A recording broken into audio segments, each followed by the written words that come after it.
I'm a simpson.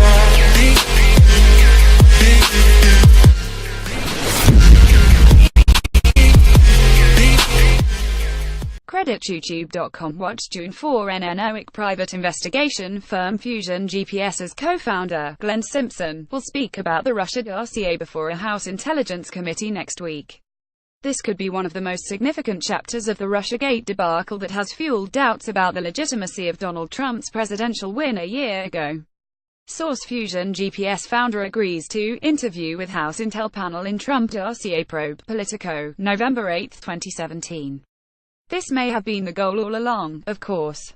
It has been unclear who hired Glenn Simpson and GPS Fusion, but many have learned by now that they compiled the infamous dossier about Donald Trump allegedly hiring two women in Moscow to urinate on a hotel bed where President Barack Obama and wife Michelle once slept.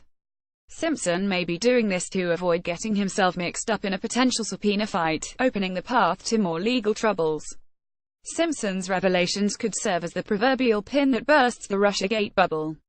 Even if it fails to blow the Russia narrative completely to bits, Simpson's hearing may also betray the Democrats' weakness. The Democrats have failed to present a credible narrative about Russia's alleged efforts to influence the outcome of the 2016 presidential election in Trump's favor. Fusion GPS had resisted talking about the Russia dossier until recently. Fusion GPS had resisted congressional efforts to uncover the facts behind the so-called PP dossier. Nobody has verified the details of the alleged golden shower, after all. But legal teams did what they do. They must have offered Glenn Simpson sufficient assurances that he and his sources and clients would remain protected. In other words, Simpson has been given as adequate as possible a venue in which to uncover details that could hurt Trump. That is, if the original allegations are based on fact. If they're not, they will hurt the Democrats and the Russiagate construct much more. Russiagate has produced a lot of really dense smoke.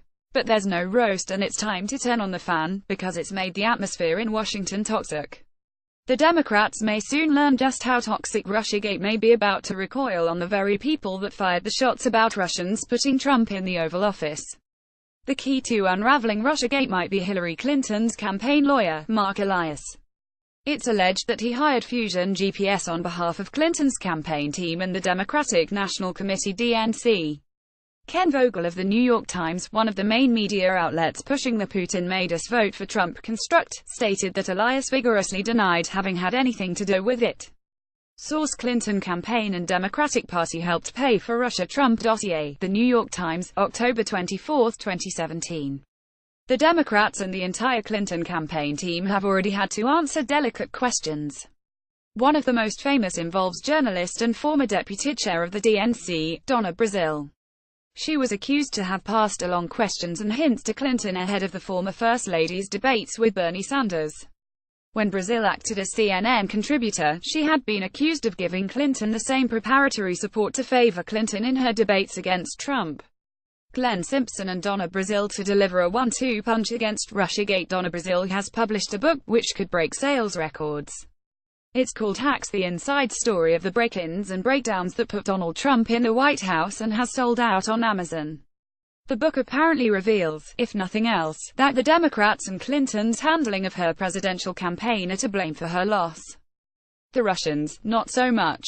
Donna Brazile speaks during SiriusXM's Progress. Credits Larry French. Stringer. Getty Images. Brian Fallon, who served as a Clinton campaign spokesperson, hinted that Clinton might know much more than she has suggested about the Fusion GPS research project and Glenn Simpson. It's known that Fusion GPS hired former British MI6 Moscow bureau chief Christopher Steele to compile it based on foreign sources, some of them living in Russia. Source: former Clinton spokesman Brian Fallon calls Trump dossier money well spent. Breitbart, October 25, 2017. There is an old Hungarian saying about the glass that keeps going down the well until it breaks. It's a variation of the way most people use the saying curiosity killed the cat, which actually ends with but satisfaction brought it back, rather than Budapest. However, this saying applies very well to Washington now. The Russiagate story has taken on a life of its own. The traditional political players and media can't let it go, and it's going to choke them, just as a buffet brunch might choke a gluttonous child overwhelmed by the possibilities. Indeed, Trump won the presidency on November 8, 2016. On November 9, 2016, Hillary Clinton conceded. But there are credible rumors that the Blame Russia campaign, a Russiagate, was concocted within 24 hours of Trump's win.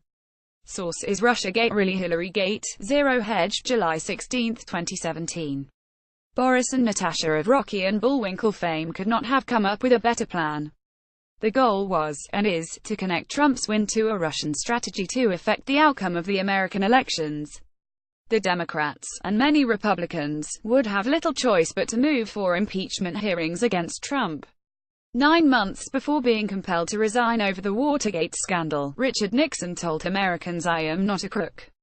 The Democrats are hoping, perhaps, to get Trump to deliver a similar line. Perhaps it might be, "I am not a Russian." Yet, how likely is it that Americans will endure another spectacle of a president ignominiously leaving the White House? Therefore, it seems that even the New York Times has started to grow fed up by the whole sordid mess, even as it's becoming apparent that the Democrats have been lying about their own involvement in the case.